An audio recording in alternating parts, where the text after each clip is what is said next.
quarter after suffering a shoulder injury. The Suns star point guard would end up returning and playing through the injury in the 99-90 win over the Lakers. And when asked if he'd be ready for Game 2, Paul said absolutely. The Lakers were slight underdogs Game 1, but tomorrow night now find themselves as 2-point favorites, according to Fox Bet Sportsbook. So, Shannon, do you expect Chris Paul to be a liability on offense? Skip, Chris Paul is one of the few guys, as I mentioned early in the A segment, is that he can impact the game with more than just scoring. And I think the thing is that's what he's going to have to do. He's still going to have to be able to play make. Now, how much he's going to be able to play make, Skip, with his right hand, he's a right-handed player, how much is he going to be able, because I'm going to make him use that right hand. I'm going to stay on that left. I'm going to make him put that ball in that right hand, because it seems to me he doesn't have the grip strength.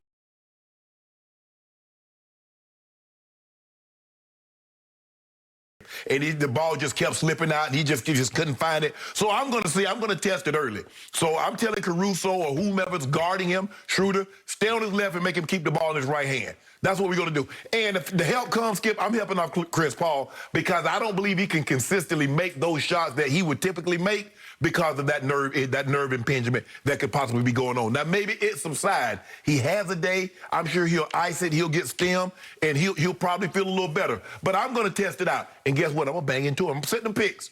I'm setting picks. I'm going to put putting Chris Paul butt in the pick and roll with Big Drum. That's what I am going to do and have him run into some of those picks. And I'm going to see when we play bumper card, that net going side to side, how it feels. But Chris Paul is too great of a player to not find other ways to help his team win. So offensively, Skip, he might not be able to give you the production point-wise, but his leadership in other aspects, he's still going to be on ball. Still going to be able to defend, I believe, defend at a high level. Chris Paul is still Chris Paul, and what the greats can do when they're limited in one area, they'll find another way to try to impact the ball game. So that's what I expect for Chris Paul. But what we do here, we don't make excuses. So I'm not going to let you do that. I'm not, because I know you tried to build one in and say LeBron James get all the breaks, but we're not going to do that. That's not what we're going to do today. LeBron James gets all the breaks. Would you believe that going into Game 1 of the finals last year, they draw the 5th seed, the Miami Heat, and Dragic is hurt, and he's their leading playoff scorer? And I'm like, he got hurt in the game. What a huge advantage that was. He wasn't hurt coming into that series. He was. No, he got hurt. Well, Bam was the one who got hurt during the game, and then he was never right the rest of the series. So 2 starters, 2 key components, Dragic and Bam, are gone in Game 1. And how much, it's like, thank you, basketball gods. Here, LeBron, you get, what was he up to now? His 3rd championship? Or maybe it was a 4th. I forget. Okay, I'll give you 4. But one was flawed. One was...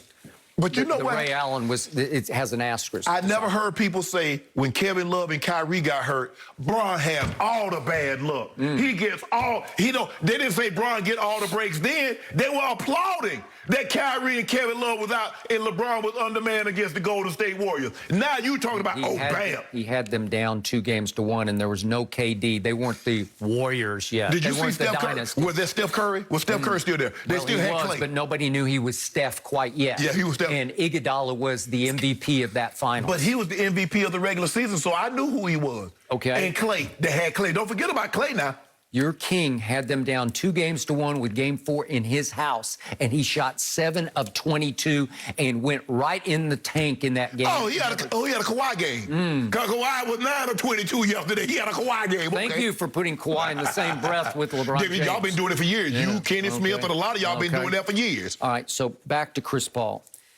The reason that he is not more decorated in the postseason is he has been regularly and repeatedly hurt. He just always gets hurt. And when they went up in Houston, he and James, 3-2, remember that? Yep. They go up 3-2 on those Warriors. Yep. And he pulled his hamstring, and they were not the same. Obviously, James fell apart and had turnover the game. It would have been Game 6 and 7 back at Golden State. And James was no good, and they would they shoot from 3 in the... Oh, they missed like 27 in a row or something like that, yeah. Like 7 of 44 from 3 in Game 7 at Golden State. But the point is, here we go again with Chris Paul. So it's difficult for me to read into exactly what he's going to be tomorrow night because I don't know. Right. It was a weird injury to start Right. with. I think it was a stinger, as we talked about Right. before, but was it worse? Right. Was it some structural damage? They called it a contusion. That's what they call a everything. contusion? What does that mean? A contusion of your shoulder? Skip, I think the thing is, Chris doesn't know because me playing with an ankle sprain, I can tell you pretty good what I'm going to be like because I've had one before. And when I've had an injury and I get it again, I can tell you with a pretty degree of certainty, okay, I've had this injury before. It's not quite as bad. I don't know if Chris Paul has had this injury before. So he can't tell you with any degree of certainty how he's going to play because I don't think he's ever had to deal with it. Now, if he's probably had to deal with a jammed finger. He's had to deal with an ankle or maybe a knee or something like that. And he can tell you with a pretty degree of certainty, you know, I've had this before, I can deal with it, this is what I know what I can do. But something like this, something that he's never had, this is foreign, this is unknown to him. But Chris Paul, like I said, I'm not going to sell Chris Paul short. That's one thing I'm not going to do. Okay, so if I'm the Lakers, if I'm Frank Vogel, Jason Kidd, and staff, I just watch him warm up. And if he can't shoot a lick in the warm-ups, or if he's not even trying to shoot a lick in the warm-ups, right, then I know I got him right where I want him. That's why the odds makers have flipped the script from Lakers 2.5-point underdogs in game 1 to Lakers 2-point favorites in game 2. That's a 4.5-point swing because of this injury, right? Well, whatever the reason why, we're going to win it. Like I said, but I tell you what, watch Drum set them picks on him. Okay, well, this is a mismatch in game 2 because if he's as limited as he was in game 1, then you know and I know what's going to happen. They won't just help off Chris Paul. They will dare Chris Paul to shoot in ways they did not yesterday. Exactly. They actually guarded him yesterday when that defender should have been on Devin Booker for the whole fourth quarter. Yes, yes. They should have been all over him just the way they played Steph the other night and say, you can't have a shot. You know, when you step across half court, we are going to force you to give the ball up. Give it up. And if you have to give the ball up to Chris Paul who can't shoot, so be it. Right? I totally agree with you, Skip. And that's what I couldn't understand. Because Devin Booker was waiting. He knew the double team might be coming. He was getting the ball. He going straight to the basket. He either getting to the rim or he's pulling up from 8 to 10. And I'm like, Frank, now, you're a defensive guru now. I mean, you've had top defenses when you were in Indy. You had top defenses here with the Lakers. But, bro, you're not going to get the ball out of his hands. You see, he's the only one making shots, Skip. So the other fortuitous break that you got yesterday was in that fracas, that melee, that Cameron Payne got ejected, and I don't know how. Well, for what? Because he threw the ball? Yeah, first of all, Skip, he shoved it. Then he threw the ball.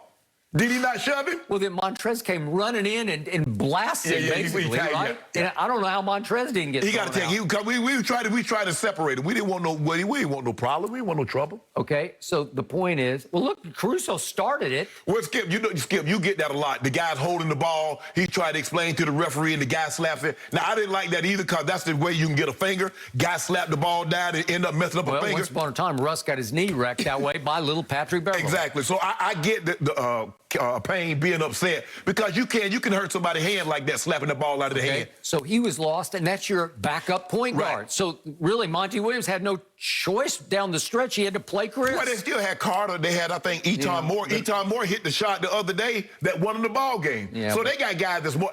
Obviously, they're not Chris Paul. I don't think he trusted anybody. He would have trusted Cameron Payne. Right. Yeah. So tomorrow night, I'm suggesting that Chris plays only maybe 25 minutes instead of 36, and that Cameron Payne's minutes go from, he had almost 13, go up to 20-ish. So that's what I think you're going to see. That's why it will be a mismatch. That's why it should be a cakewalk for the King and his Lakers. I'm not, Skip, I don't listen to you because all you try to do, you try to just set it up. I know what you try to do. Cakewalk. Because if it doesn't happen, see, this is what I've been talking about. Your man, ankle.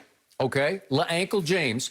We haven't even talked about his ankle because he looked fine to me yesterday. He ain't fine. No? He's not fine. Oh, yeah, that's right. He's playing on one leg. You know he's not fine. So he's not clutch, he's crutch, right? See? He's crutch James. But we didn't get a chance to rest. Somebody else had no injuries, and y'all was resting for the last 10 games. And how y'all look? Rusty is how we looked. You could not be rusty because you had to play your way into We had to this. play our way nothing. Yeah. We were cruising. Yeah, cruising. So the point is, you got an easy one tomorrow night, and then we'll see if Chris Paul. How you think we got easy? That's the number 2 seed. Who's their most valuable player? It's Chris Paul, right? He might be their most valuable. He's not their best player. Okay, That's well, Book. that is true. So you can take Book out of the game because it's going to be 5-on-4. Yeah, we're going to double him. Okay. We're going to get the ball.